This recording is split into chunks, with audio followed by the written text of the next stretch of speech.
cristão, porque senão ele a corrupção. Irmãos, na aula passada nós paramos aqui na página 39. Só um pouquinho, viu? A senhora falou só um pouquinho. Página 39, no item 5.6. Basicamente nós vimos o restante das características divinas de Jesus na aula passada e vimos essa questão do ministério dele, né? O ministério do nosso Senhor Jesus Cristo. E conversamos bastante sobre o ministério pastoral atual, como tem sido e tal. E vamos continuar a partir daqui os ofícios de Jesus Cristo. Eu acho que não vai dar tempo a gente completar esse conteúdo hoje, que realmente é muito vasto, tá bom? E se não der para terminar hoje, termina na semana que vem. E se Jesus voltar, melhor ainda que a gente vai aprender lá. Tá bom? Vai lá, meu amigo, para a biblioteca do céu. Bem, então, na teologia, na parte da doutrina de Jesus Cristo, o item 5.6, irmão, viu? Página 39. É comum que os teólogos falem nas suas teologias sistemáticas a respeito de Jesus sendo profeta, sacerdote e rei, tá? Porque assim ele é apresentado nas Escrituras, tanto no Antigo Testamento quanto no Novo Testamento. O profeta, ele tinha, primeiro tem a questão do, desculpa, o profeta era aquela pessoa que fala de Deus ao povo, é enviado da parte de Deus para falar a palavra de Deus ao povo. O sacerdote é aquele que fala do povo para Deus, e o rei era aquele que regia a nação. Basicamente o Antigo Testamento é dividido em duas etapas, né, vamos dizer assim, no povo de Deus. A primeira é uma teocracia, eu estou dizendo quando o povo chegou na terra, tá? Onde Deus é o próprio rei.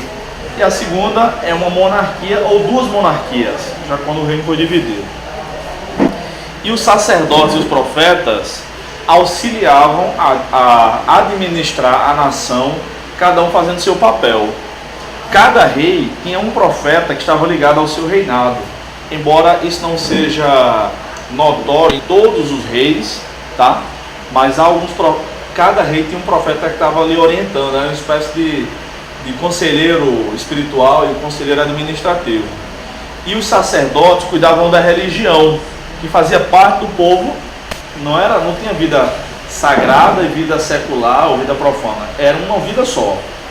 Embora houvesse dois calendários, o calendário civil religioso, mas hoje nós temos isso assim também, só que está unido. Praticamente todos os feriados do nosso país são feriados religiosos. Eu não lembro se tem algum, tem o dia do trabalho, né? Que é o 1º de maio, um feriado internacional. Independência. Tem independência, aí não, tem a proclamação da República. 20 de abril, né? É Tiradentes, né? Não é religioso. Não é mais realmente. 21 de abril. Infelizmente tem mais. Carnaval. É verdade. Carnaval. Esse carnaval não é religioso. Não, Faz parte de um calendário. O carnaval tem uma conotação de religiosidade na origem, né, em Roma, mas aqui não. Porque o carnaval era carnavale, era a festa da carne. Mas o carnaval, tradicionalmente, quando vê o feriado dele, ele não é religioso, não? Não, era originalmente em E Roma. A data do carnaval. Não, mas Mas porque a data do carnaval ela antecede justamente os 40 dias de referência. E antecede a Semana Santa. É tipo assim, 40 dias antes da morte da crucificação de Cristo. Quaresma. Mas o carnaval em si era uma permissão que a igreja concedia para que as pessoas pudessem aliviar a carne. E aí era permitido usar palavrões e tudo mais, enfim. Aí quando chegava na quarta-feira de cinza, botar aquele negócio, aí começava a quaresma. Para purificação. Para purificação. Bem, até a Páscoa. Então, por exemplo, Oi? No ministério no reinado de Davi, tinha sempre um profeta que ajudava ele, né? Primeiro foi Samuel, que ungiu o rei e tudo mais. Depois Natã foi quem esteve ao longo da vida de Davi. Saul também, né? Com Samuel. Salomão não, aí depois já morre. Enfim, eu não lembro os outros profetas. Mas Jesus é tido como profeta, como sacerdote, como rei. Vamos lá, aqui página 39. Profeta. Jesus é o maior dos profetas bíblicos, porque além de fazer exatamente tudo que o Pai lhe ordenou, também é Deus, junto com o Pai e com o Espírito Santo. Coloquei essa passagem aí de Deuteronômio. Pode ler, Júnior, por gentileza?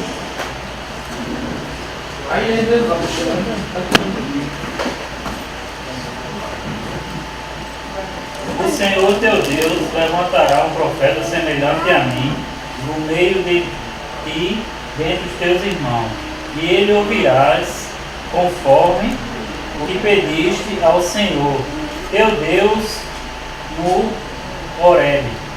No dia da Assembleia, não quero mais ouvir a voz. No dia da Assembleia, Não quero mais ouvir a voz do Senhor, meu Deus, nem olhar mais para este grande fogo, para que eu não morra. Então o Senhor me disse: falarem bem naquilo que disseram. Levantarei do meio dos seus irmãos um profeta semelhante a ti, e lhe porei na boca as minhas palavras, e ele lhe falará tudo o que eu lhe ordenar. Moisés disse que Deus vai levantar um profeta semelhante a ele, porém maior que ele. Esse profeta é o próprio Jesus. Por exemplo, João Batista negou ser esse profeta de Deus, e esse episódio que eu coloquei aí na última linha, essa referência, é quando chegam para João e perguntam assim: quem você é? És tu o profeta? Ele disse não.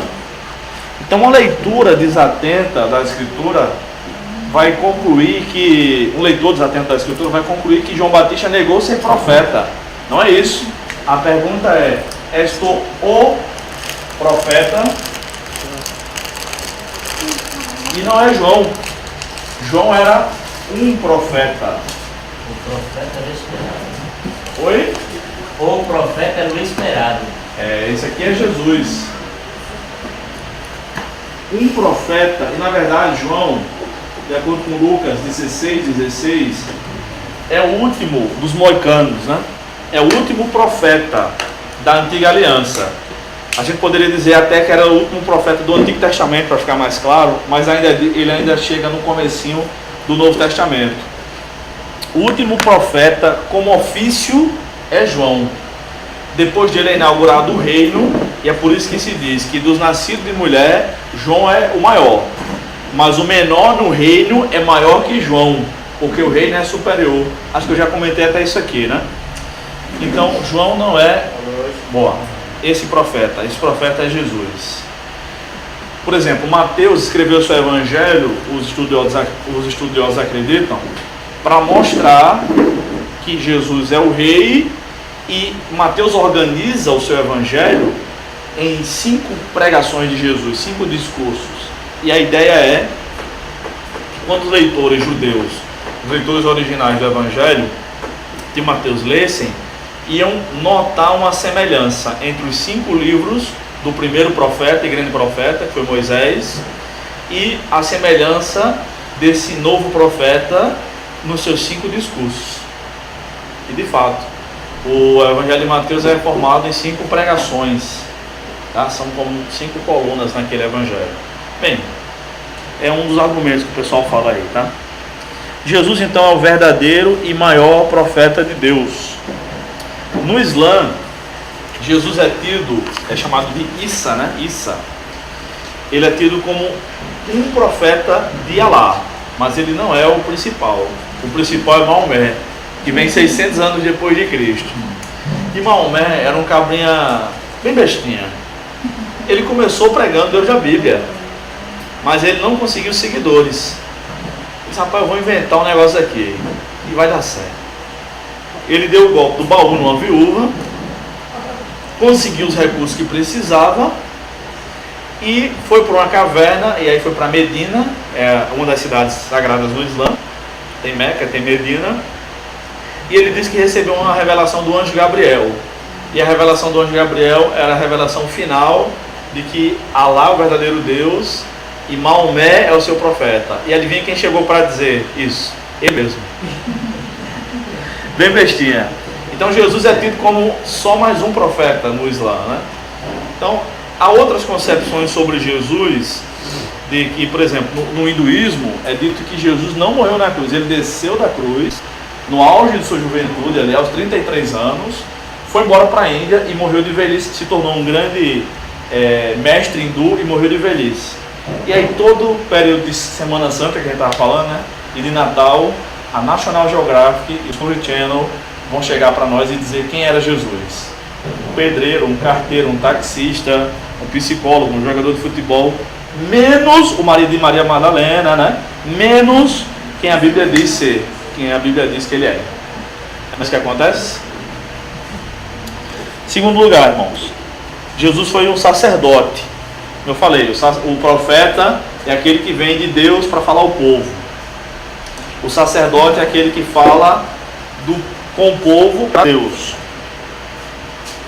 Jesus Cristo é o nosso sumo sacerdote para sempre. Essa ideia de sumo sacerdote vem do judaísmo, e havia os sacerdotes escolhidos por hereditariedade da família de Levi, tá? E conforme você já deve saber, os levitas, eles não eram apenas responsáveis por cantar no culto. Eles montavam e desmontavam o tabernáculo, limpavam o tabernáculo, tocavam, cantavam, claro que não era a mesma pessoa, né? Era um grupo, muita gente. E cuidavam pela manutenção do tabernáculo, que era o templo móvel, como se fosse um circo, mas sem palhaçada, né? Então, os levitas também eram só os descendentes de Arão. E aí tem essa questão, às vezes até a gente faz polêmica, nós não somos levitas hoje, você tem o sangue de Arão nas suas vezes, né? O judaísmo ainda está valendo, então se for, beleza, se não for, não é. Vai parar de levitar, botar os pés no chão e olhar para o que o texto diz. Esse grupo de sacerdotes, desse grupo era escolhido um sacerdote, que era o sumo sacerdote, o principal. E essa escolha era vitalícia, não havia substituição. A religião judaica foi sendo contaminada, maculada, que na época de Davi já tinha mais de um sumo sacerdote. Na época de Jesus o negócio estava entre Anás e Caifás. Um era genro do outro, eu não lembro quem era o sogro, tá? Eu acho que Anás era o mais velho, tá? Mas eu nunca decorei. E isso não podia, era um só sumo sacerdote, que era aquela pessoa que chegava no lugar mais íntimo do tabernáculo, posteriormente no lugar mais íntimo do templo, e uma vez por ano chegava lá, uma roupa cheia de sininhos, tipo os bodes quando ano, não tem aquele sininho para avisar? Hã? Raio, exatamente. Tinha uns sinetinhos, guardados as devidas proporções, tinha uns sinetinhos na roupa dele, o sumo sacerdote. E ele ia com a corda amarrada na cintura. E ele entrava lá. E é como vocês sabem, né? Se Deus não aceitasse o sacrifício que ele estava oferecendo, ele caía lá, era fulminado e era puxado pelo pessoal lá. Então Jesus é esse sacerdote, é o sumo sacerdote para sempre. E a gente não precisa ter outro mais. O sacrifício que ele ofereceu é definitivo. E ele mesmo é o sacrifício perfeito que cumpre as exigências divinas. Irmãos, a missa da Igreja Católica, de acordo com a teologia católica, cada vez que uma missa é celebrada, Jesus Cristo é sacrificado novamente. Já pensou? A missa é um sacrifício na Igreja Católica. E é um sacrifício de assistir mesmo, né? Que eu já assisti muitas vezes. Por isso que quando a renovação carismática e depois nomes como o padre Marcelo Rossi despontaram, nossa, aí lotou a igreja de novo, essa ala. E a outra ala mais conservadora começou a se renovar também, né? Que a garotada foi toda. Aí vieram os encontros de jovens e tudo mais, enfim. Depois o encontro de casal, enfim. Né? Paz. Sim, só dá mulher no show dele, né? Hoje não faz. Hoje eu não sei como é que tá, né? Hã? O pai daquele lá em casa. Tá gravando aí, irmão?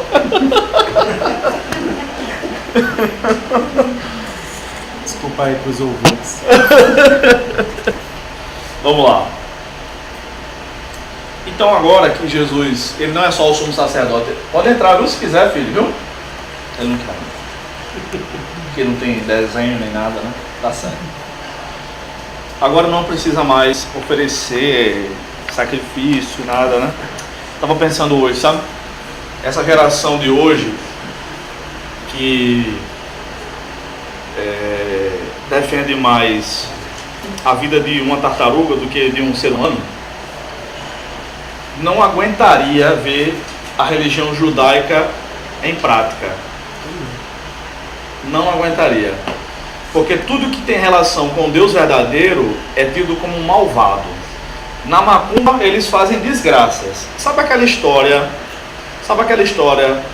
de 2 anos atrás, 2 anos e meio atrás? E eu vou dizer a vocês por que eu lembro da época. Eu já digo a vocês. De que um casal estava vendendo coxinha com carne humana no Jacaré. Tudo conversa. E eu descobri isso de uma maneira que eu nem imaginava que ia descobrir. 2 anos atrás, exatamente em julho, eu tentei morar em Garanhuns. É a cidade dos meus sonhos. E eu fui a Garanhuns, minha esposa passou num concurso, tem uma igreja lá que eu estava pregando, ia assumir essa igreja. É uma história longa, depois a gente pode tomar um café, ler uma sopa e conversar, tá? E quando a gente foi fazer a prova, né, eu lembro, a prova de Kelly foi pela manhã e a minha prova foi à tarde, lá em Garanhuns. A gente ficou num hotelzinho lá, logo na chegada de Garanhuns. E aí ela foi fazer a prova, né, eu fiquei no hotel, depois fui dar uma passeada pela cidade. Eu já conhecia, mas fazia muito tempo que não havia estado lá. E aí fiquei conversando com o dono do hotel, os donos, né, na frente, assim, um hotelzinho, pousada bem fraquinho, né? Mas era bacana. Aí, conversa vai, conversa vem, eu disse, mas rapaz, aconteceu um negócio em uma pessoa esses meses agora, que tem acabado de acontecer, né? Que foi assim, aí eu contei a história, né? Lá na Praia do Jacaré, não sei se vocês conhecem, parece que tem gente que conhecia. Tem um casal daqui de Garanhuns, estava vendendo, eu disse, meu amigo, aquilo ali foi o álibi deles.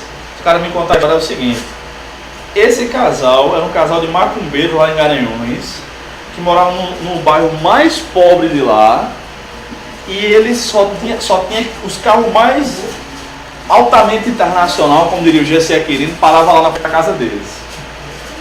E aí eles faziam macumba, faziam sacrifício, mas também era mentira. Na verdade o que eles faziam era tráfico de órgãos. Então eles vendiam órgãos humanos, geralmente de crianças, e aí para aquela galera mais rica e tal e tudo mais. E cadê esses órgãos? Não, a gente botou na coxinha, sendo que eles vendiam. E aí quando foram pegos, disseram que botaram na coxinha. Entendeu? Então, foi o álibi, Solange. Eles disseram que botaram na coxinha, mas eles vendiam. O crime é menor de botar na coxinha do que exatamente de tráfico de órgãos. Porque é nacional e para fora é internacional, aí é complicado. Veja só, moído, amigo. Mas eles foram descobertos lá em Garanhuns? Foi descoberto aqui.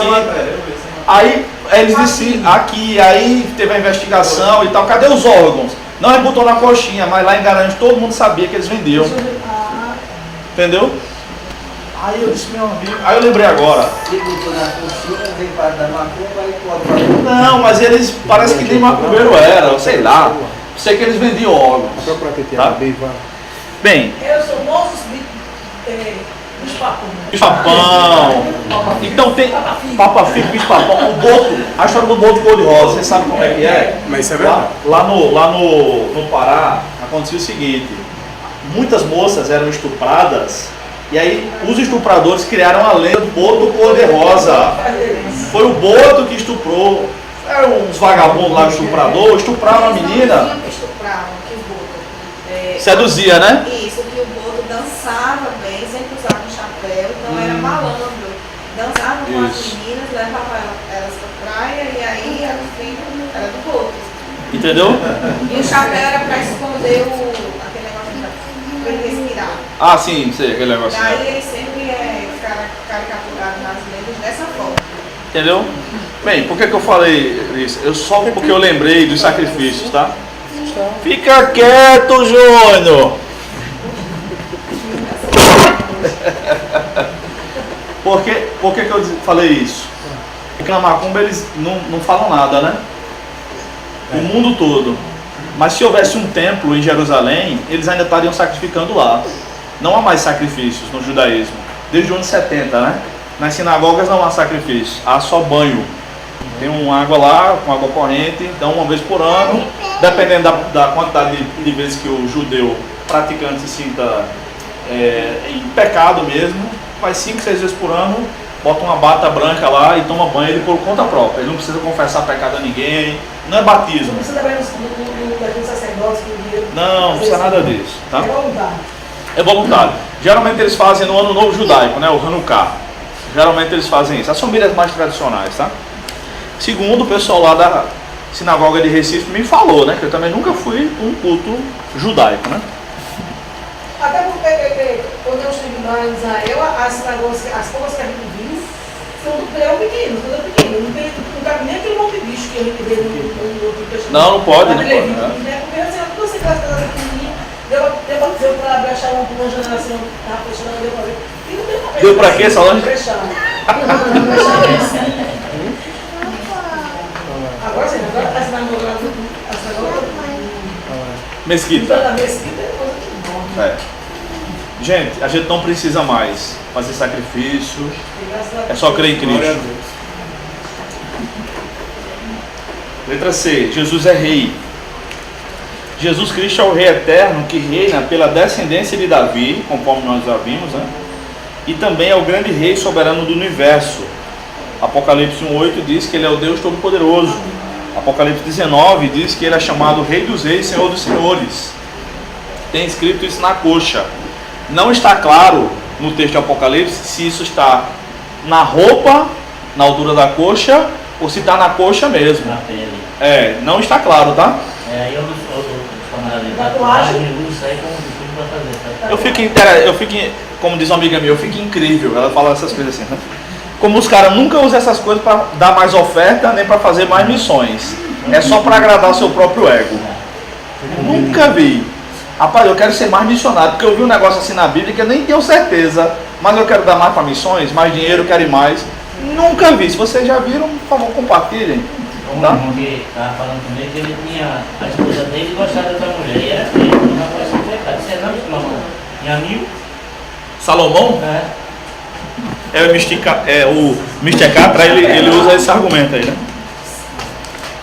Ele vai ver que é bíblico isso aí quando ele morrer, o julgamento que ele vai ter. Ele vai ver como é bíblico. Então Jesus, irmãos, é apresentado como sacerdote, como profeta, como sacerdote, como rei, tá? Ele tanto é aquele que traz a palavra de Deus para nós. Hebreus 1 diz isso, né? Que ele é a completude da revelação.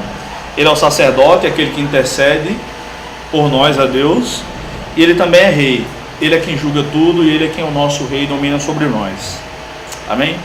Bruno, uma palavrinha, Bruno. Que Jesus é o rei dos reis e Senhor dos senhores. E quem vê você, eu acho que você já deve ter visto o vídeo do cara dizendo que Jesus é travesti e tal. Meu irmão, sinceramente, né? Aí quando você falou aquele negócio do padre, né? O padre Marcelo Navarro. Qual o padre bonitão aí? O Fábio de Mello. Isso também, isso uma festa de... Foi lá em Garanhuns. Foi Garanhuns. Quando ele falou, foi isso mesmo. E ela fala o nosso livro, né? Os óculos dos mundos, e todo mundo. E aí? Não, era só isso mesmo, era mesmo. Eu vi o show dela lá que ela fez. Meus irmãos, a cidade de Garanhuns é uma cidade que foi fundada pelos presbiterianos. Eles não chegaram na fundação, eles fundaram aquela cidade.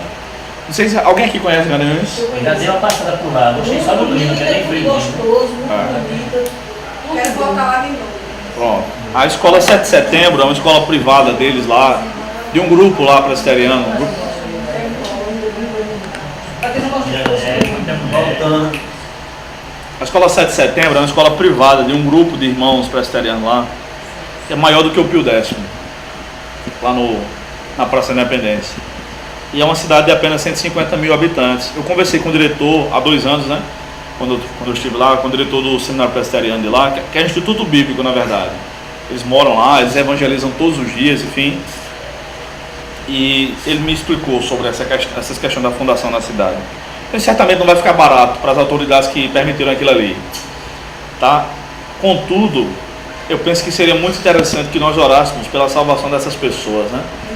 Ali elas só disseram como estão sem a graça de Deus, longe de Deus. É claro que medidas civis e judiciais devem ser tomadas. O próprio o apóstolo Paulo, quando foi preso injustamente, o camarada lá descobriu, o comandante romano, que ele era o cidadão romano, correu, mandou soltar logo. Aí sabe o que ele fez? Manda ele vir aqui, só sabe se ele vir aqui. Leia a lei, amigo. Leia a lei, tem que ser obedecido. O Brasil goza de liberdade religiosa há quase 2 séculos, que não existe mais uma religião oficial aqui neste império, que agora é república, né? Entre aspas, mas é. Tá? Então esse camarada deve ser punido judicialmente. Espero que seja, tá? Mas eu Pois é. Eu espero que ele seja punido judicialmente. Mas eu espero também que ele seja alcançado com a graça de Deus, enquanto responde o processo. Número 7. É uma oração difícil, né? Mas temos que orar. Difícil por quê? Não, assim, porque no primeiro momento cria-se essa, né, assim, quando você vê ele falando, por isso que eu digo que é uma oração. Assim. A primeira vontade de matar alguém. Vai acabar de colocar fogo, é o primeiro sentimento que a gente tem. Esse povo Santa Rita é meio bravo, né? Eu pensava que era bravo. Não, mas quando você vê, é o primeiro sentimento que você tem. Mas aí quando eu vi, foi um sentimento aqui, que essa merda era pra pegar fogo e tudo.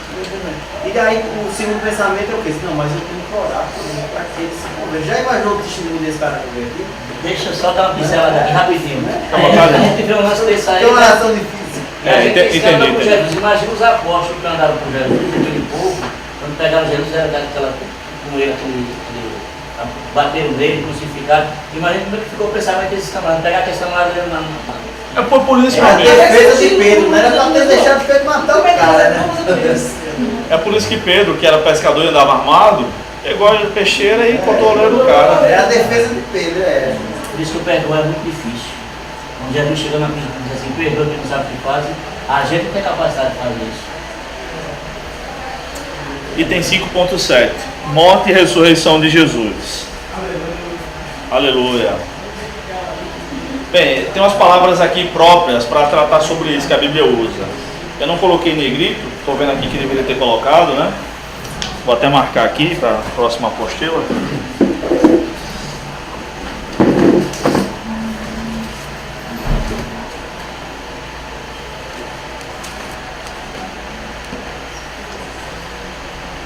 São palavras utilizadas pela Bíblia de maneira que cada palavra tem uma conotação, ou é como aquela ideia do pecado, né?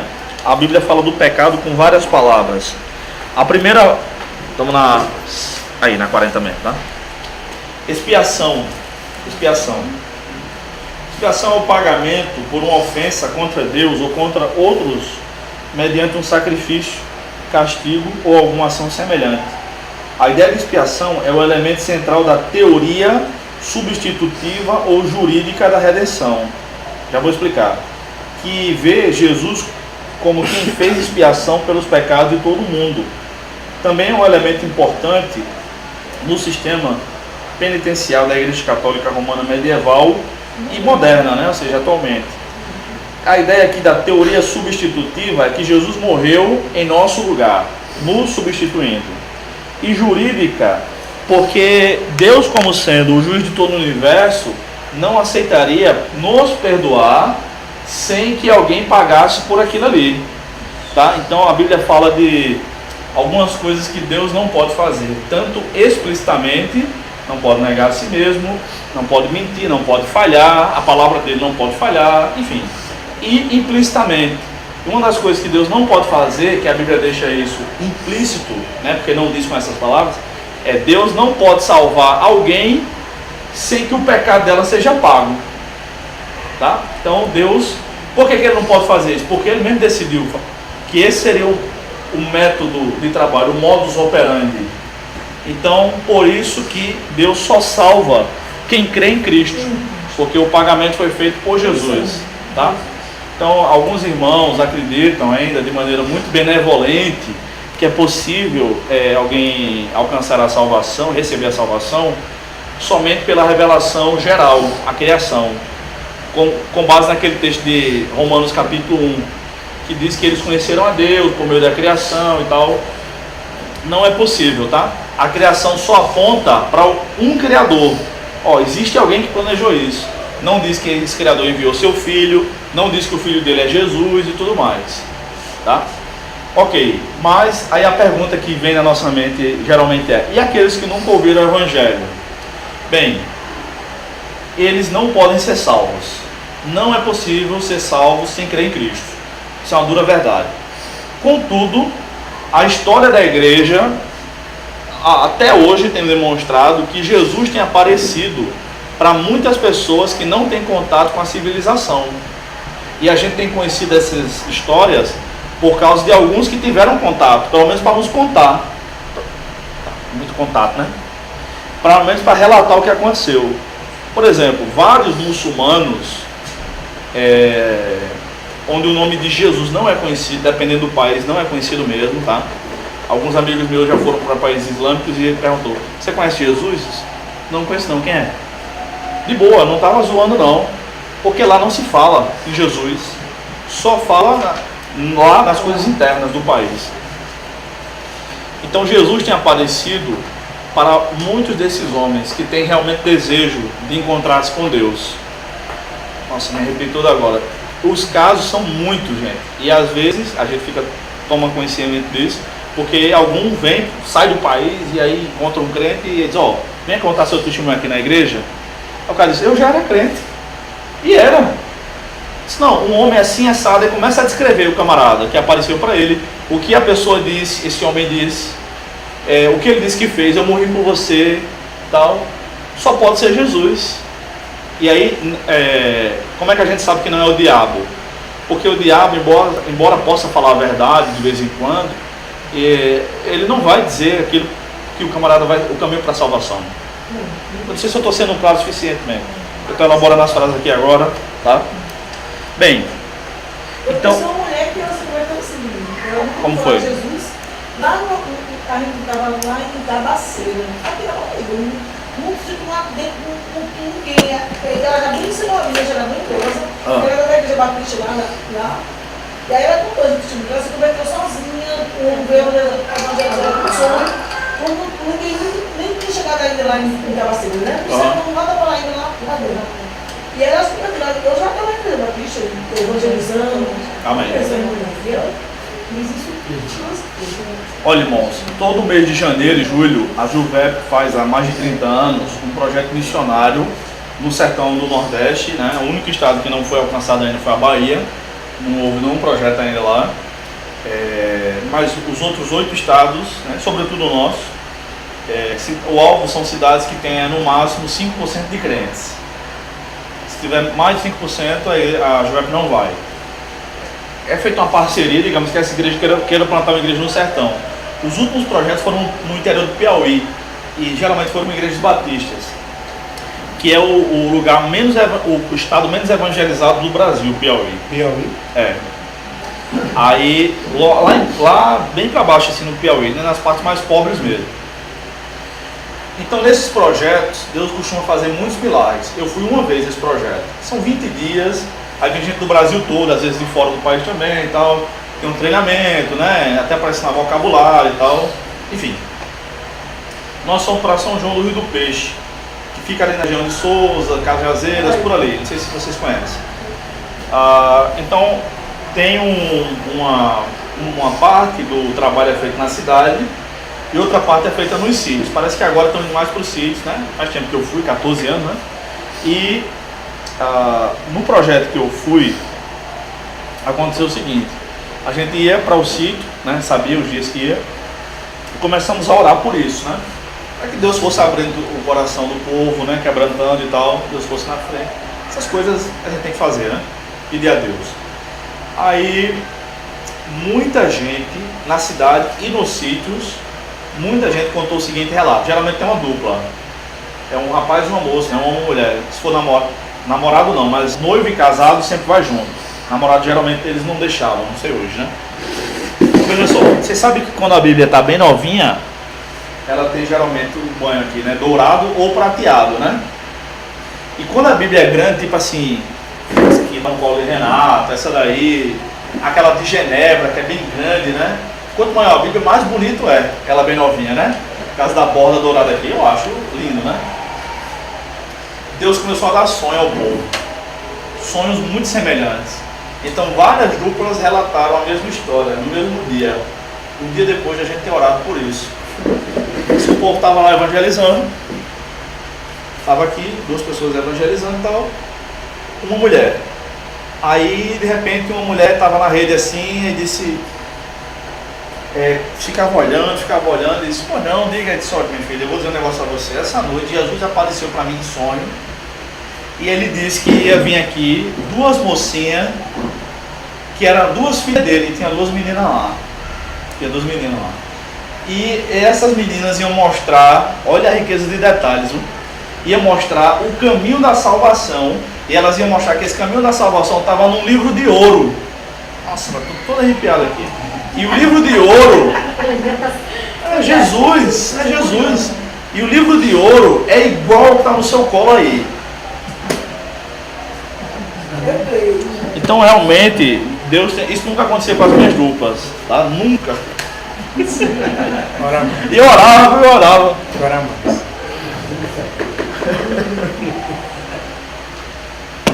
Já pensou? Então realmente Jesus morreu em nosso lugar e vocês sabem, eu não acredito que Deus escolheu quem vai para o céu, nem quem vai para o inferno, né? Vai começar a entrar nesse assunto já. Mas, e é o assunto do próximo módulo, né? A gente poderia até pular, né? Não, Renato? Com certeza. Olha, mas ele morreu em nosso lugar. Expiação é isso, tá? Diz aqui ainda, a expiação de Cristo lida diretamente com 3 conceitos teológicos: substituição, redenção e propiciação. Vamos lá. Substituição. Era impossível que o homem pagasse por suas dívidas pecaminosas. Deus exigia um pagamento sem mácula, né, imaculado, e somente Cristo era capaz de preencher tal requisito. Isso porque o propósito da lei, dos 10 mandamentos, não é salvar, é mostrar que nós somos pecadores. Não é isso que Paulo diz? Paulo diz assim em Romanos 7, o bem que eu quero fazer, eu não consigo. Porque ninguém consegue passar muito tempo sem pecar. Eu só faço o que não presta. É o que Paulo disse. Não tem isso, né? 1 Timóteo 1,15 ele diz assim: fiel a esta palavra e diga de toda aceitação que Cristo Jesus veio ao mundo salvar os pecadores, dos quais eu sou o principal. Paulo se considerava o principal dos pecadores, ele diz em outras cartas, porque ele havia perseguido a igreja, né? Então ele tinha isso, não é que ele se sentia culpado, ele tinha sido perdoado, mas ele tinha essa mácula na história dele, entendeu? Enfim, então o que é impossível ao homem é possível para Deus. E do que a Bíblia está falando quando fala sobre isso? É a história quando Jesus fala assim, né? Que é mais fácil passar um camelo pelo fundo de uma agulha, é uma agulha mesmo de costura, né? Não é a entrada que ele está falando lá, debaixo do chão, debaixo da porta. Só que a agulha da época era uma agulha mais ou menos desse tamanho aqui, 20 centímetros mais ou menos, um fundo um pouco maior que essa de hoje, claro. Eles passavam a linha por lá, amarravam e ia costurando, tá? Mas a ideia é um hipérbole. Aí ele diz, é mais fácil passar um camelo, o camelo é o bichão mesmo, aqueles primo dos dromedários que a gente vê lá em Genipabu, no fundo de uma agulha, do que um rico entrar no reino dos céus. Que é isso? Quer dizer que Jesus veio para salvar só gente pobre? Não. É que aquele povo rico considerava que, pelo fato de ser rico, era abençoado, era uma sequência na cabeça deles. Sou filho de Abraão, sou abençoado, ou seja, próspero financeiramente, estou no céu. Lembra do jovem rico? Jesus não pede o dinheiro dele, pede para ele se desfazer, para mostrar para ele que ele não ia se desfazer. Quer dizer que isso aí é agulha literalmente? Agulha que Jesus está falando é literalmente, mas é uma figura de linguagem, que é a hipérbole. Porque eu já vi um estudo sobre isso e me disseram que a agulha não era agulha de costurar. Era que nas entradas da cidade lá tinha tipo um pau. Passagem de emergência. Exatamente. Não era tipo agulha. Você disse que era uma agulha grande, de 20 centímetros e tal, né? Pois é, tem gente que interpreta ainda assim, tá? Pelas pesquisas que eu fiz, os teólogos que eu pesquisei disseram que não há comprovação de que havia isso. E o camelo era corda. Não, mas o camelo era camelo mesmo. Mas Aí- disseram que dizem que o camelo é a corda. É, A camelo é aquela só de amarrar da Não, casa. digo, mas isso é hoje, né? Camelo, por exemplo, lá em Campina Grande, é bicicleta. aqui também. Aqui também. Camelo em Brasília pode ser tanto bicicleta como pode ser van. Lembra da música Eduardo e Mônica? Andar de camelo. Andava de camelo. Até hoje a gente não sabe se Eduardo andava de bicicleta ou de van. Tem que perguntar para Renato Russo, né? Essa semana fazia aniversário da morte dele, né? Foi aniversário. E na marinha, camelo é corda de amarrar na marinha. No caminhão é a subgrata, a subgrata. Vai aparecer mais daqui a pouco. Moral da história, é muito difícil entrar no Não, para o homem é impossível. Aí Jesus diz, mas para Deus, o que é impossível aos homens é possível para Deus. Que aí Deus quebrando o coração, o cara se arrepende e vai. Tá? Então Jesus é o nosso substituto, porque a gente não tem condições de pagar. Eu coloquei aqui esse texto de Pedro, que diz que Jesus nos resgatou da nossa fútil maneira de viver, e ele pagou com o seu próprio sangue. Não foi com prata nem com ouro. A ideia aqui de fostes resgatados fostes comprados, porque essa palavra resgate era usada na compra de um escravo. Metade do Império Romano, ou seja, esse contexto aqui do Novo Testamento, ou 2/3, vai depender de quem você lê, há duas fontes para isso, há duas opiniões, melhor dizendo, era formada por escravos. Então eles entenderam muito bem esse texto de Pedro aqui. Vocês foram comprados. Agora o Senhor de vocês não é mais aquele cara malvado que batia em vocês e tudo mais. É Jesus. Letra C. Redenção.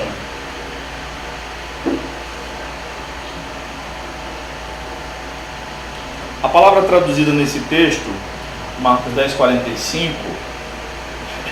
Quem pode ler, por favor? Marcos 10:45. Ah, não, tá aqui embaixo, né? Litron, que significa preço de soltura, resgate, preço de resgate. É a mesma coisa que eu acabei de falar. Essa palavra fala a respeito de tal, beleza. Já expliquei. O texto é esse aqui. Pois o próprio Filho do Homem não veio para ser servido, mas para servir e para dar vida em resgate de muitos. Então Jesus veio para servir e para nos comprar. Esse resgate é No sentido de comprar. Tá? Nós somos redimidos. Quarta palavra e última é a palavra propiciação. Propiciação é uma oferta ou sacrifício que se oferece à deidade ou à divindade para evitar a ira divina, a ira desse Deus. Normalmente uma expiação por algum pecado. Normalmente era um pagamento por algum pecado. Na tradição cristã é comum se referir à morte de Cristo como propiciação para os pecados da humanidade. Eu coloquei esses 3 textos aí, bem pertinentes. 1 João 2,2 diz que Jesus, está falando dele, ele é a propiciação pelos nossos pecados, e não somente pelos nossos, mas pelos pecados de todo mundo. Ele é esse pagamento a Deus. Tá? 1 João 4,10 diz, nisto está o amor, que não fomos nós que amamos a Deus, mas foi Ele quem nos amou e enviou seu Filho como propiciação pelos nossos pecados. E o mais curioso que eu acho é essa de Lucas aí, que diz assim, mas o publicano, é a parábola do fariseu e do publicano, né? Como disse um amigo meu uma vez, é a parábola do fariseu e do republicano. Aí eu disse, como assim? Está falando de política ou de teologia?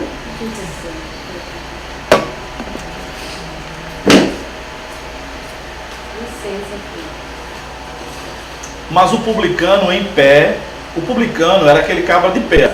Ele gozava do prestígio de um político brasileiro hoje. Tá? Tava bem, né? Tava bem.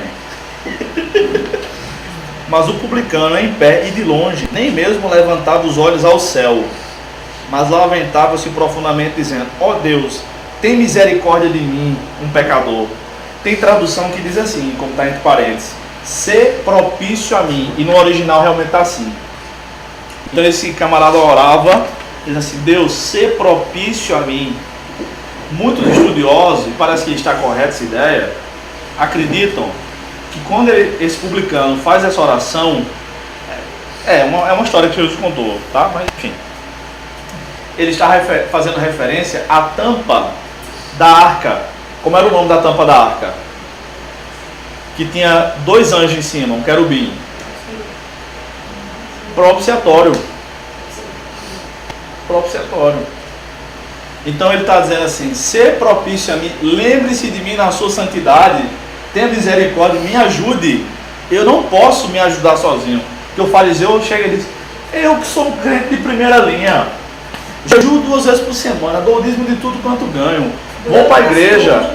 Cuidado porque nasce homem e não mulher. Exatamente. Aqueles cabos de peso dizia isso também. E dizia coisa pior, né? Tá bom?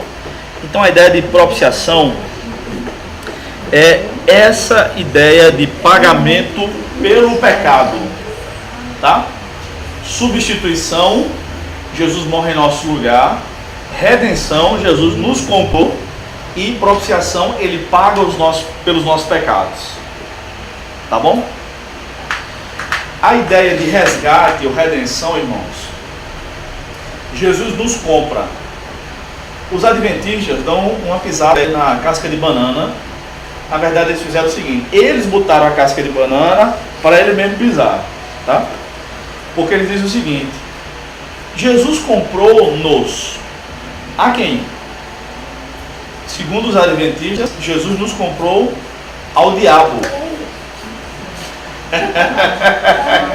Olha Jesus fazendo negócio com o diabo aí, Renato.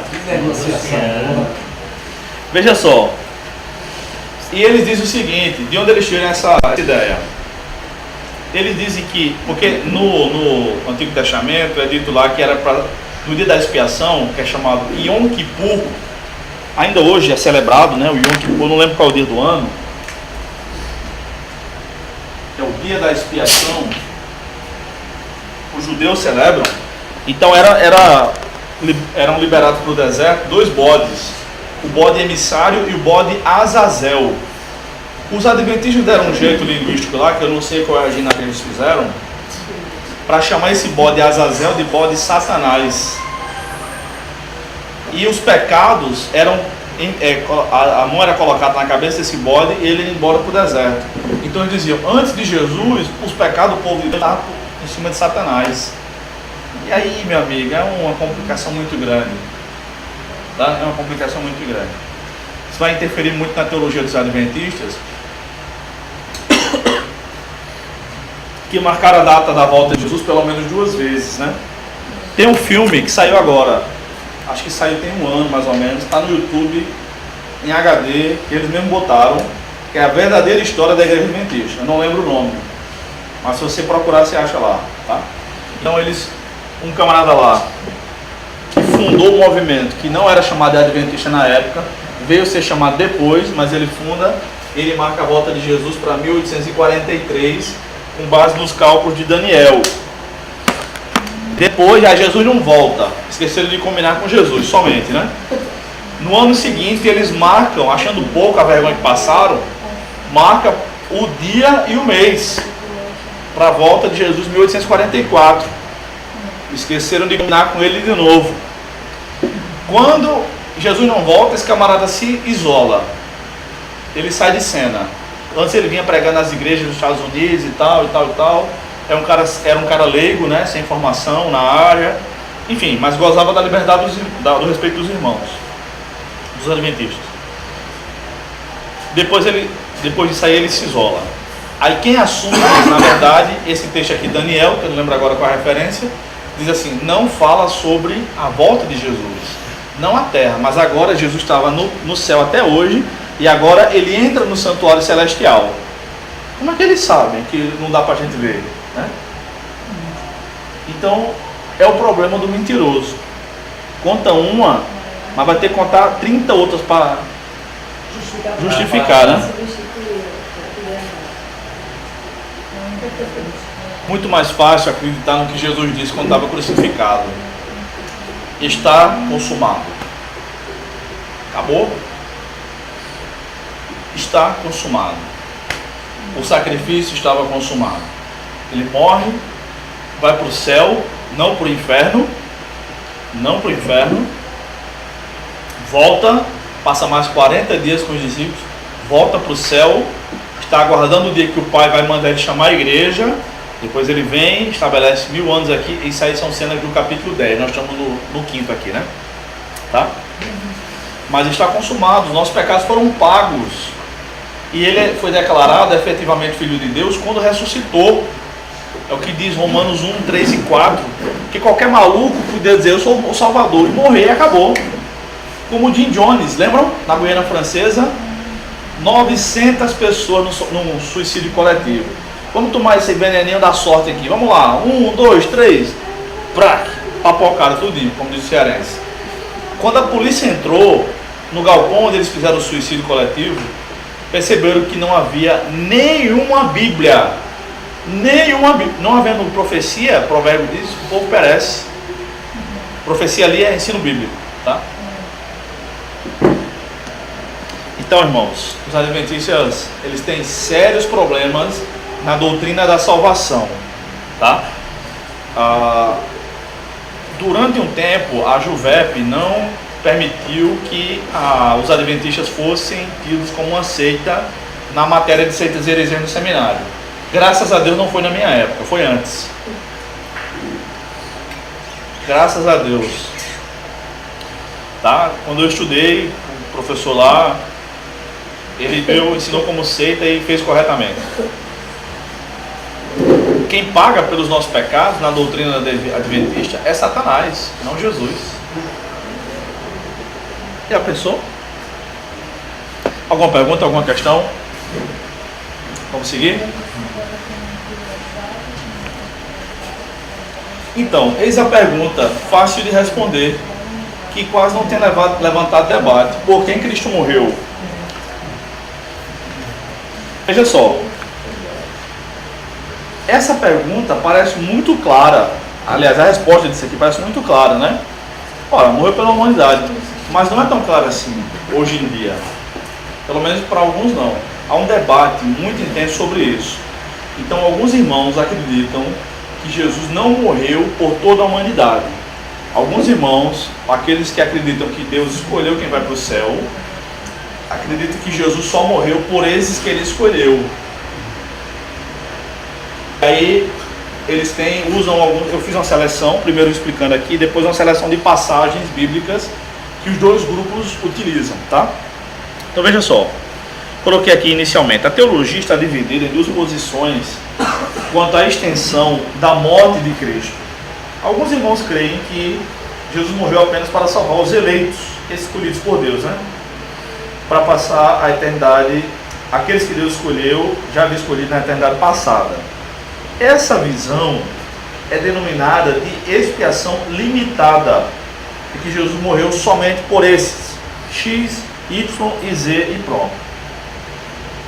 Ou como alguns têm preferido chamar ultimamente essa ideia de expiação eficaz. Por exemplo, Augusto Nicodemos, que acredita assim, chama hoje em dia não mais de expiação limitada. Ele diz que prefere chamar de expiação eficaz, para que não haja uma confusão na eficácia do sacrifício. Na verdade, quando eles dizem expiação limitada, não é limitada no poder, é limitada na extensão, por quem Jesus morreu, tá bom? Então ele prefere essa nomenclatura aí. No entanto, a nomenclatura que pegou na história da igreja, na história da teologia, é a primeira. A maioria dos cristãos evangélicos do mundo... Pois não, Barão? Diga. Diz assim, alguns irmãos creem que Jesus morreu apenas para salvar os eleitos, aqueles que Deus já havia escolhido na eternidade passada. Essa parte aqui, eternidade passada. O que é que realmente aí você quis pensar nessa eternidade passada? Certo, vou explicar aqui. Deixa eu ver. Essa expressão, meu querido, vem do Salmo 90, verso 2. De eternidade a eternidade, tu és Deus. Então esse versículo tem sido utilizado para falar da atemporalidade de Deus, né? Então, o tempo que nós vivemos aqui, o tempo, nossa existência, é como se Deus tivesse feito parênteses para nós. Aqui nós temos, aqui nós estamos e Deus criou um tempo para nós. Então, o que havia antes da criação é chamado, na teologia, da eternidade passada, antes da criação. E para onde a gente está indo é chamado de, é só para caber na nossa cabeça alguma explicação, de eternidade futura. É só isso. Então é antes da criação do mundo. Tá claro, irmãos? Qualquer coisa, viu? A maioria dos cristãos evangélicos do mundo acredita que Jesus morreu por todos os homens. Essa posição é chamada de expiação universal. Às vezes também aparece expiação ilimitada, tá? Mas eu quis diferenciar, porque fica muito parecido, né? Então vamos lá, nessa tabelinha que eu improvisei aí, diz o seguinte: a expiação limitada, como é? Jesus morreu apenas pelos eleitos, né, pelos escolhidos. Quem defende essa posição são os calvinistas. Desculpa. Embora há uma controvérsia aqui, tá? Porque o próprio Calvino parece que nunca acreditou nisso. Então alguns até brincam, né, dizendo o seguinte, que Calvino era um calvinista de 4 pontos, porque não está claro em toda a literatura de Calvino, tudo que ele escreveu, não está claro isso, que ele defendia que Jesus morreu apenas pelos eleitos, tá bom? Então tem essa questão histórica aí. Ele só dá a entender, né? Nem sempre, às vezes ele dá a entender até o contrário, entendeu? Por isso que alguns dizem, não, Calvino não acreditava nisso aqui, mas ele deveria ter acreditado. Enfim, qual é a ideia aqui? Só serão salvos aqueles por quem Jesus morreu. Um dia cada eleito se converterá. Deus já escolheu quem será salvo, mas nós ainda não sabemos quem são os escolhidos. Em terceiro lugar, quem não foi escolhido por Deus jamais crerá em Cristo. É uma sequência lógica, tá? Mas aí o X da questão, o pulo do gato, está no pressuposto. Por outro lado, a expiação universal acredita que Jesus morreu por todos os homens. Armínio dizia o seguinte, de propósito ele usava a expressão assim: eu creio que Jesus morreu por todos e cada um dos homens. Na ideia dele é ser redundante mesmo, tá? Todos e cada um dos homens. Então muitos teólogos arminianos hoje em dia, quando vão falar desse assunto, falam exatamente essa frase, para fazer uma referência ao próprio... Pode entrar, filho, vai lá. Ao próprio Armínio, tá?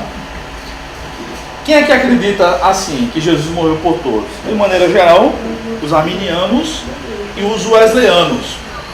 Qual é a diferença? A diferença é que é uma divisão pequena dentro do arminianismo, que aí nem vale a pena a gente tratar agora. Vou dizer um ponto. Armínio acreditava na perda de salvação apenas do apóstata. John Wesley, veio depois de Armínio aí, né, uns 200 e tantos anos, acreditava na perda de salvação do apóstata e daquele que não vivesse uma vida de santidade. Então há pequenos detalhes, tá bom? Depois a gente vai ver isso. Mas não muito, tá? Para depois vocês dizerem que eu prometi. Como é que essa visão acredita? Qualquer ser humano pode ser salvo, contanto que crê em Cristo, já que Jesus morreu por todos e Deus não escolheu incondicionalmente ninguém para a salvação nem para a perdição. Como assim? Deus não escolheu incondicionalmente? Deus escolheu condicionalmente? Sim. Quem crê será salvo. É a condição. Quem não crê já está condenado. É isso. Tá claro isso aí? Não. É porque essa expiação limitada não estava valendo a pena a gente estar procurando Cristo, já tem a limitação lá, já tem os escolhidos. Como é que eu ia saber se eu ia estar nesse meio? Não tem como saber não.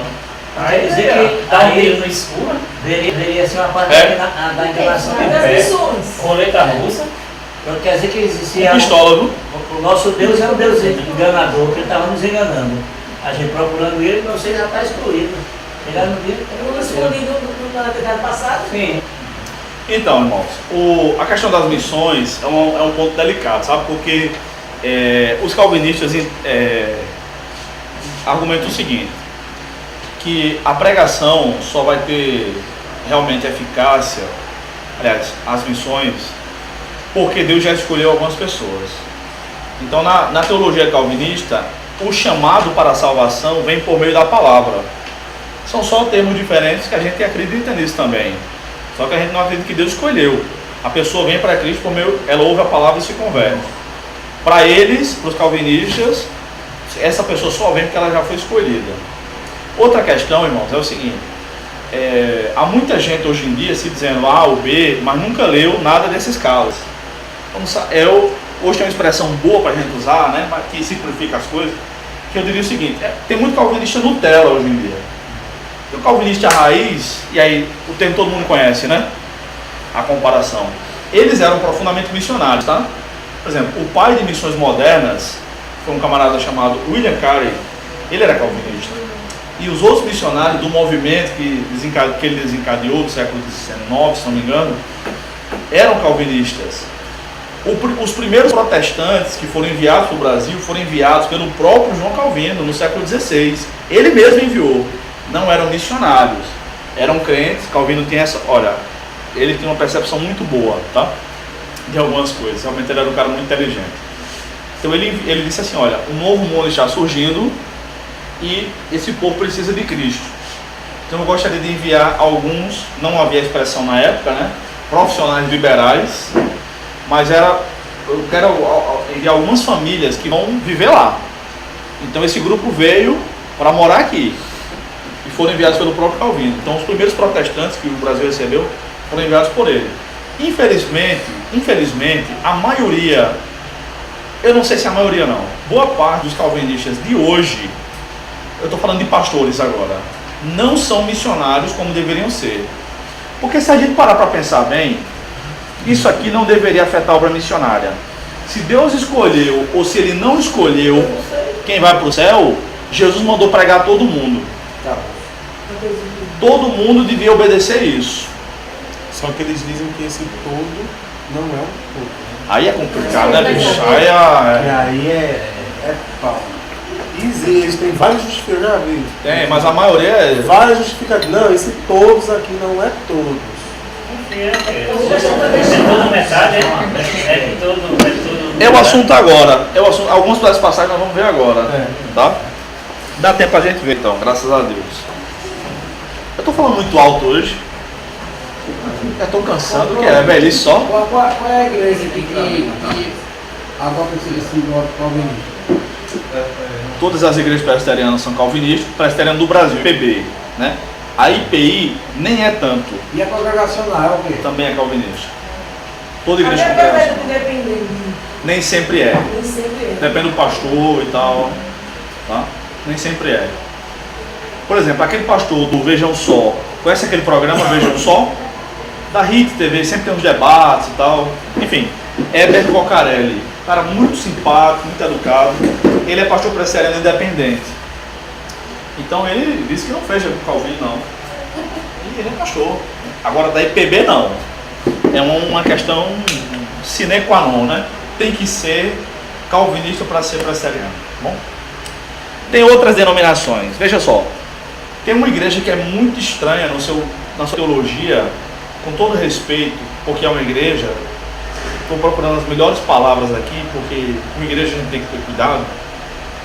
Mas a Congregação Cristã do Brasil, que é a Igreja do Véu, né, popularmente conhecida, é uma igreja, no mínimo, inusitada. Porque eles são hipercalvinistas, e aí é a única denominação no Brasil que é hipercalvinista. Que é isso? Não evangeliza mesmo, não pode. Ninguém aqui tem mal da caixa. Estão passando, a velha, Deixa eu explicar mais, para você se chocar mais. Além disso, eles são ultrapentecostais. Lembra daquela música da bandinha? Minha cabeça rodava. Agora não diz mais nada. Ele roda mesmo. Eles não evangelizam. Não evangelizam. Eles dizem com todas as letras: se Deus vai salvar alguém, Ele vai trazer para a igreja. Que Ele já escolheu e acabou-se. E na hora da pregação lá é o seguinte: Deus está me revelando. Quem vai trazer agora a palavra é Josi, né? Não, pastor, preparei. Vai desobedecer a Deus, irmã Josi? Nem sei se mulher prega lá, tá? Porque às vezes tem isso também, né? Quem tem essa linha assim, feito. E Paulo diz, né? Como ouvirão se não há sem Não, eles estão errados. Ninguém aceita isso. Nenhuma outra igreja concorda com eles. Ninguém. A própria ordem de Jesus de pregar tem que E o véu pregar? O véu para ele é o quê? Cara, isso é um negócio mais complicado. É melhor a gente não entrar agora. Mas é com base em 1 Coríntios 11. Difícil, realmente. Mas tem que usar o velho e o ósculo santo, né? Ósculo, que é o verde, né? Aqui é Corinthians, amigo. Então, pra mim não é da negócio. Aqui é Corinthians. Quando tem essa linha de raciocínio feito a igreja do véu aí, que não é evangeliza de jeito nenhum. Aí, por exemplo, eu sou batista, ele não me aceita como salvo assim, é só quem está na igreja do véu. Você tem que estar o véu. Não, eu acho que aceita. Porque se eu faço trabalho que não, por exemplo, eu faço trabalho que ele não concorda. Se ele não concorda, então ele não aceita. Não, mas não. Tipo assim, Não, veja bem. Qual é a marca distintiva dos batistas? É o batismo. Olha o nome, né? E tem que ter muita água. Não é nada? gosta de Com água. certeza, você inclusive, né? O negócio de. E as pejinhas, ele não é Tem que molhar tudo, meu. É igual cachorro se ele tá tomando lavador. banho que seja de Negócio na Deixa eu dizer cabeça. um negócio a Maior vocês. que minha caneca aqui. Vai lavar logo. Um livro que está para sair pela minha editora, não é meu não, mas eu vou publicar, é sobre o batismo por aspersão. Eu vou vender ele aqui, vou trazer para vocês. Tá? É interessante esse argumento dele. Vai que a gente muda. Tá? É bom que der tira logo para o Não, escute. Já resolve o problema. Já resolve. Isso é muito falar, né, gente? Gente, vamos lá, vou perder aqui. Não sou Ariano Suassuna não, gente. Então, os batistas de maneira geral, claro, há exceções, enfim, estava até conversando, estou brincando assim com o Renato, por outra conversa, enfim, sobre o batismo também, que não é o caso, mas essa é a marca distintiva, né? Mas os batistas não aceitam que os presbiterianos são crentes e vice-versa. Tá. Considera um erro, por exemplo, batizar criança. Vocês aceitam batizar criança aqui? Não. Eu digo cavaleiro, não, porque eu não sou católico, né? Na igreja de Nazareno, na minha igreja, nos documentos oficiais, diz que batiza criança. E eu disse, não, eu vou para lá, porque eu concordo com o resto, é uma igreja bacana, boa organização, não vou ficar calado, não vou tocar nesse assunto não, só quando me perguntarem. Aí tive aula de membresia, que foi o próprio pastor, o pastor principal da igreja, né?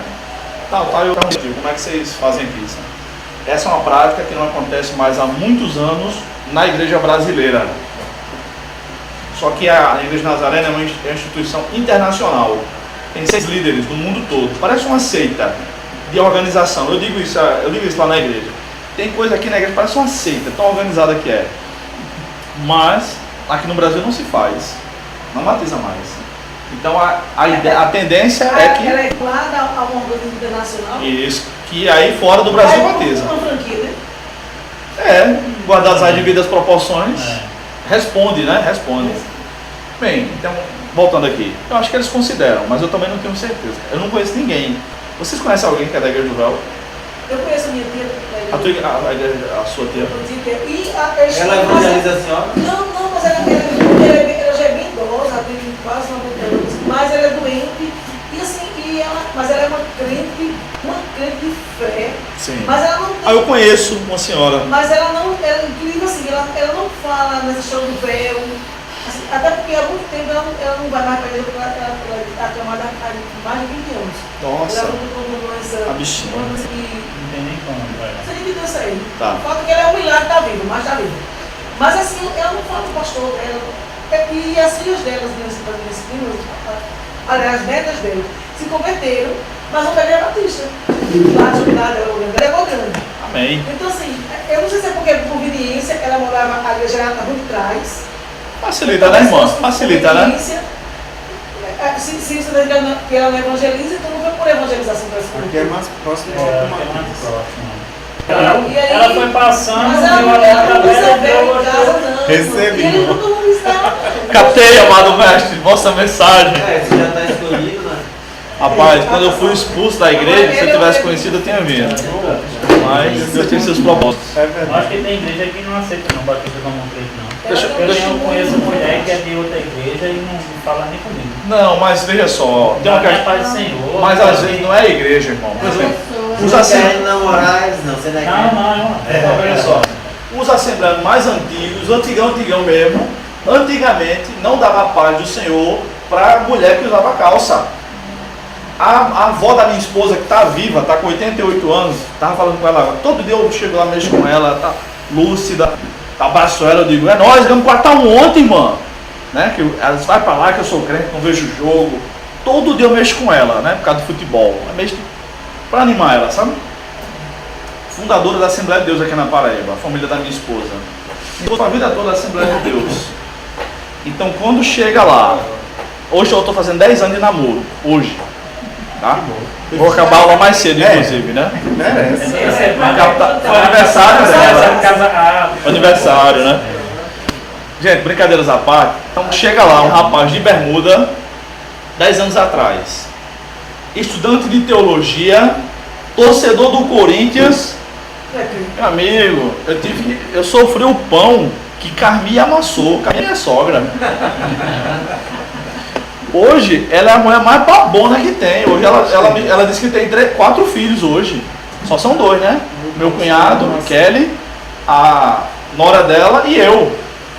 Hoje, já faz tempo que, graças a Deus, tá tudo em paz. Mas ela fez de tudo para acabar nosso namoro. De tudo. Ela só não mentiu. Ela só não mentiu, não inventou coisa. Mas se dependesse dela... Minha avó chamava Manu há 15 anos atrás da Lila. A bichinha sabia disso? Sabia disso, Manu? Sabia. A bichinha, Tirou rapaz. meu filho da Assembleia de Deus. Então, aí quer sair da Assembleia de Deus. E aí quando quer sair da Assembleia de Deus, houve tensão naquele lugar, naquela família. Meu Deus, vai levar essa menina para onde? Vai levar essa menina para onde? Quem corrige os meus livros, a primeira pessoa que lê meus livros é a minha esposa, antes de eu publicar. Entendeu? Eu devo tudo da minha vida a ela. Ó, até essa barriguinha, ela que faz aquela comida boa, eu boto a culpa nela, tá? Agora magricelo, amigo. Era metade, tá? Ela nutriu ele. Ela desnutriu, não, nutriu. Eu falar com ela, vou dizer parabéns. Parabéns, Se a pessoa quiser emagrecer, ela emagrece. Se quiser engordar, ela engorda Eu também. também acho que a gente merece conhecer Kelly. Eu não conheço não, Não, só na foto no Instagram. Não, ela vem aqui, Já ela conheço ela vídeo, pessoalmente. Que ela é o cara, é isso aí que é. Ah, então eu sou um que não conhece Kelly. É porque você tava trabalhando. Não, a gente pode sair pra jantar qualquer dia desse. Marca o jantar. Vamos marcar isso. Pessoalmente eu já vesti ela umas 3 ou 4 vezes. Gente, Kelly à parte, Chaga Kelly. vamos lá. Viemos te conhecer. Vamos lá. Antigamente tinha isso, irmãos. Hoje eu estou dando aula na Assembleia de Deus. Seminário da Assembleia de Deus. Eu participei de um workshop lá sábado com os professores, um seminário que chama CETAD, Centro de Treinamento Teológico da Assembleia de Deus. E eu fui apresentado lá. Eu sou o único professor não assembleano de lá. Quem é que faz isso, irmão? Jesus. Entendeu? Hã? E vovó de quem? Não, eles não têm nenhuma ligação com isso, né? Nenhuma ligação. Deus abriu essa porta.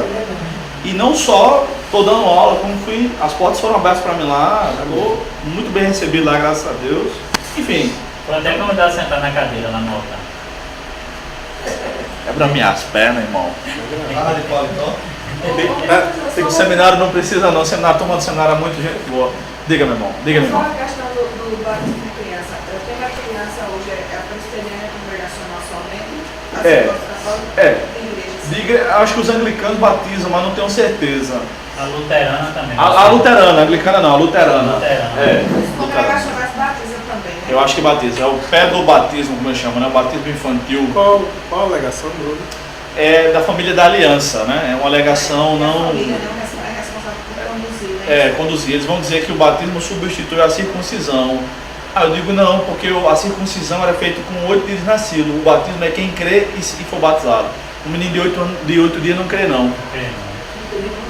Não, o batismo infantil é um absurdo. Eu não concordo de maneira nenhuma, tá? De maneira nenhuma. Foi com aquele padre jogando assim. Não, aquele padre amigo de Josi. Aquele que não Não, presta. quando alguém fala para mim de batismo infantil, a primeira coisa que eu falo é: me mostre um exemplo na Bíblia que eu vou batizar meus filhos e me calo. Aí vem com meia hora de argumento teológico. Quando eu estou com paciência, eu escuto. Quando eu estou com tempo também, né? Tá bom. Agora me mostra o versículo. Não tem. Tchau. Não dá, irmãos. Se a nossa fé não estiver firmada só na Bíblia, nós vamos ser esotéricos, místicos, e aí a coisa descamba. Só na Bíblia. Só na Bíblia. Não, é na Bíblia, mas também nessa... Só na Escritura. Bem, é melhor a gente parar por aqui, tá?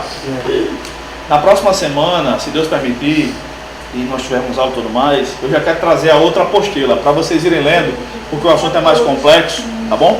Mas a gente termina essa aula, e aí, não sei se vai dar tempo de já entrar nela. Eu tenho uma pergunta sobre isso que eu tinha dúvida. Fique à vontade. Eles fazem como uma cerimônia dos católicos mesmo, assim, daquele jeito? Não, é como nossa cerimônia, pega a criança, batiza discretamente.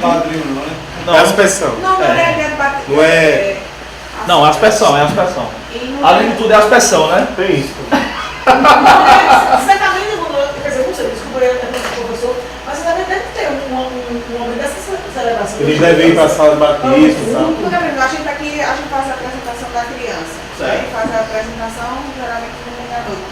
Tipo assim, lá se marca, ou tem um dia específico, uma idade, tipo 8 dias mesmo, com recém-nascido, batizado. Não tem a questão do 8º dia não. Os pais combinam com o pastor. Então, Como se combinar a apresentação também. E não tem que ser, não tem uma data, uma data né? específica, certo.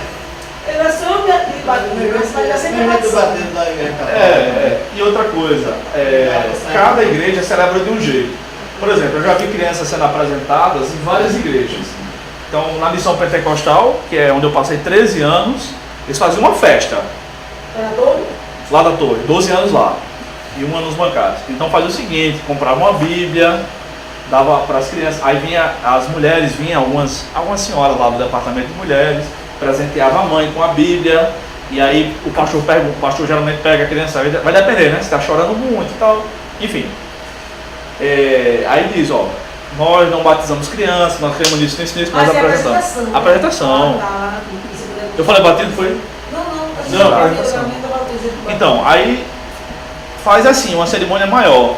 Eu já vi em outras igrejas, o pastor pegando, irmãos, hoje vai ter a apresentação de uma criança aqui. Pegou, essa criança é fulano de tal, filho do irmão fulano, da irmã fulano, vamos orar. Levanta o menino, ora, acabou. Dá no mesmo. Diante de Deus, claro, tudo com festa é melhor, né? Um bolinho. Oh, é nóis. É nóis. Coca-Cola. Tá? Tesoureiro queria ver isso aí. Não, deixa eu dizer um negócio. Gente, eu vou parar a gravação. É aquele casamento de 30 dias. Quem vai me apresentar aqui, todos os dias Leva pro conselho, vamos levar pro conselho, porque agora tem até a avó engravidada.